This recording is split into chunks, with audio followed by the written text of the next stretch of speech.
नमस्कार, विंध्या टाइम्स में आपका स्वागत है और आपके साथ मैं श्रेया। दोपहर तक की दो बड़ी खबरों के साथ हाजिर हुए हैं।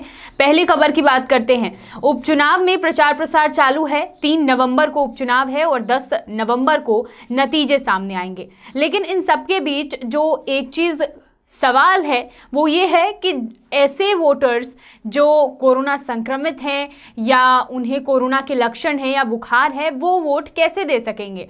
तो अब इससे जुड़ी एक खबर सामने आई है, जहां पर सांवेर विधानसभा उपचुनाव में ऐसे मतदाता जिन्हें कोरोना है या कोरोना के लक्षण हैं या बुखार है, अब वो भी मतदान कर सकेंगे, लेकिन समय 5 से 6 बजे तक रहेगा।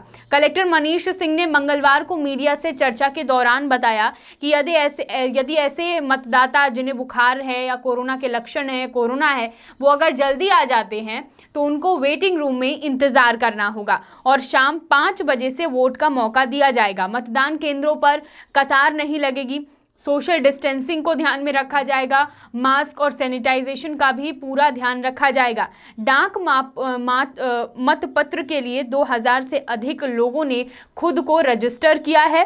वे घर से ही वोट देंगे और मतदान केंद्र पर आने की ज़रूरत नहीं है। मतलब ये पहली बार ऐसा हो रहा है जब मतदान पेटी घर पर पहुंचेगी। मतदाताओं को वोट देने के लिए नहीं आना पड़ेगा। तो सांवेर विधानसभा में ऐसा ही इस बार उपचुनाव में होने वाला है।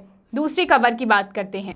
कोरोना वैक्सीन का इंतजार हर किसी को है। भारत में सबकी निगाहें इस चीज पर टिकी हुई हैं कि वैक्सीन कब आएगी। इस बीच दवाओं का ट्रायल भी जारी है। इसी से जुड़ी एक बड़ी खबर सामने आ रही है कि कोरोना मरीजों पर आयुर्वेदिक दवाओं की ट्रायल को मनाही की गई है। रामदेव बाबा की पतंजलि को मिली मंजूरी में फिर से पेच फंस रहा है और फिर से मंजूरी को निरस्त कर दिया गया है। 4 दिन पहले स्वास्थ्य विभाग की अपर संचालक डॉक्टर वीणा सिन्हा ने स्टेट टेक्निकल एडवाइजरी कमेटी की सिफारिशों के आधार पर आदेश निकालकर यह कहा कि पतंजलि आयुर्वेदिक दवाओं के ट्रायल की मनाही की गई है। उस आदेश में यह लिखा गया है। उन्होंने पत्र पर पतंजलि का नाम का जिक्र नहीं किया, लेकिन साफ तौर पर यह स्पष्ट किया है कि कोरोना मरीजों पर एलोपैथिक और आयुर्वेदिक दवाएं साथ साथ देने के प्रभाव अब तक सामने नहीं आए हैं, इसलिए ऐसा कोई ट्रायल न किया जाए। बता दें कि इसके पहले मई माह में पतंजलि को दवाओं के ट्रायल की मंजूरी दी गई थी, लेकिन विवाद बढ़ने पर